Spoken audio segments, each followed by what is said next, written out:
My name is Armenia. I work in this building, Parsons. I've been here for 20 some odd years, and I've been involved in different environmental fields. And I got involved in Armenia since independence and environmental. My friend Sergio and I were one of the first people who went there as an environmental fact-finding years ago. I don't mention how many years ago. Now, as you heard until now, Armenia is very serious on getting the renewable energy and alternative energies. They started an organization, which I think is very important, called R2E2, Renewable Resources and Energy Efficiency.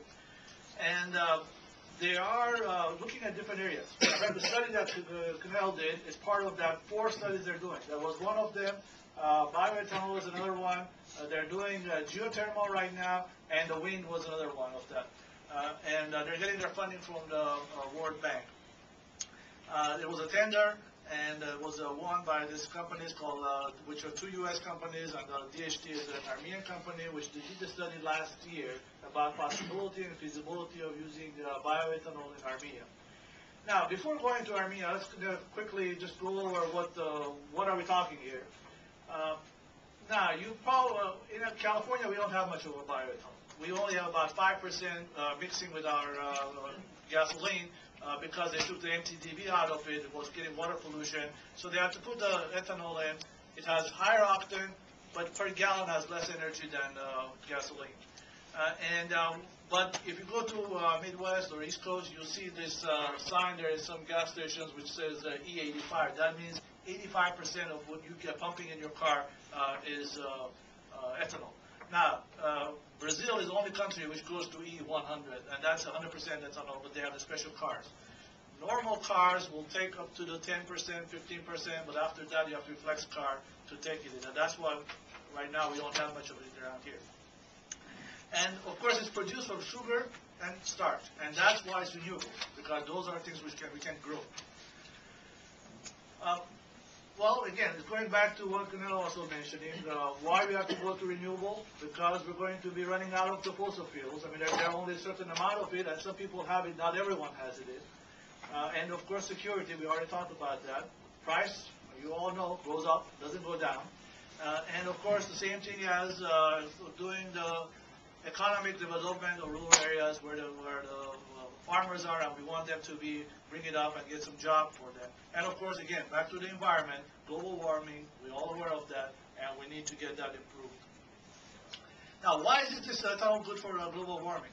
Well, when plants grow, they absorb CO2, which is the main component of greenhouse gas in the global warming. So they hold some of them in them, some of them transfer to the ground, but the majority of them is hold. When they go to processing plant, it releases part of it. And then, of course, ethanol goes to the car. The car burning the ethanol produces the rest of it in the air again, the CO2. Now, that CO2 goes back and comes back to the plant. Now, all the calculation has been done. It shows that this is a zero balance. We're not adding anything. We're not gaining anything. Now, some people claim that there are plants called C4 plants, and they can be positive. But I think everyone will be happy if we're zero. But not on the positive yet. It's not proven, but there are some people claiming that. Right now, Brazil and U.S. are the major producers of the bioethanol, and the rest of the world follows there. And it's kind of interesting when you see this sources of it. The U.S. uses corn, Brazil uses sugar, and this is what shows that we follow closely together with the amount of things they produce. Why are we using corn in the U.S.? Because farmers in the U.S., they know how to produce corn cheap and effectively, and we have plenty of it. And the climate here is very good for producing corn. There's some numbers there I throw in there, and on 2007, 20 million tons of ethanol was produced, which was about 4% of U.S. Fuel market.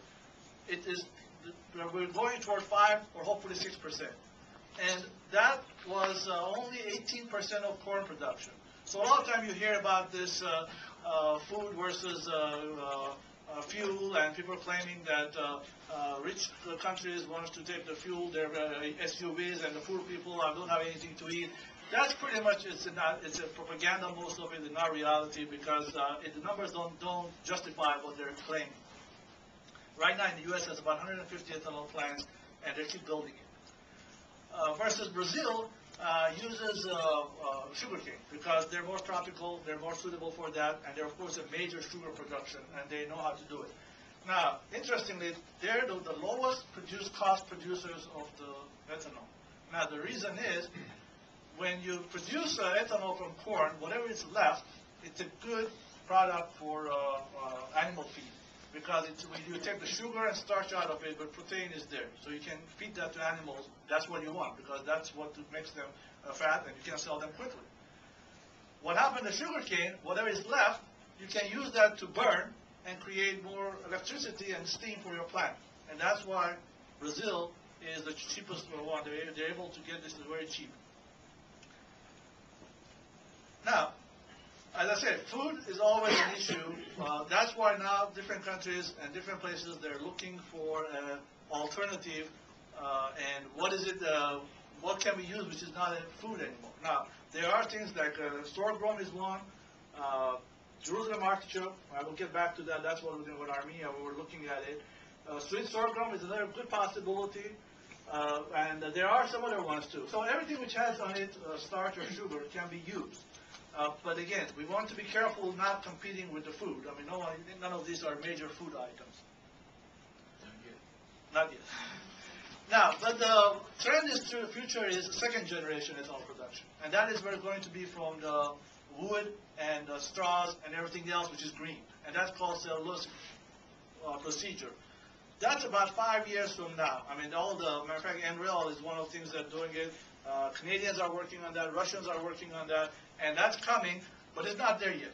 And if that happens, efficiency goes quite high.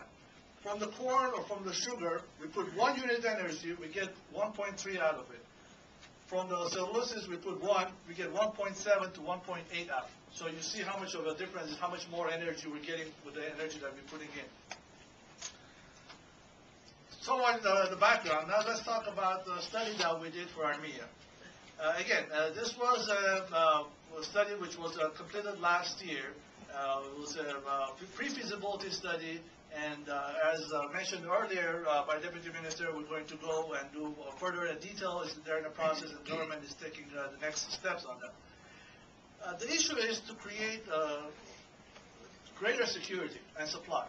You are all aware what happened when last year there was a war between Georgia and Russia. In about 2 weeks, that pipeline or the line of bringing fuel was closed, and in Armenia, pretty much they ran out of gasoline. So that's a security issue, first of all.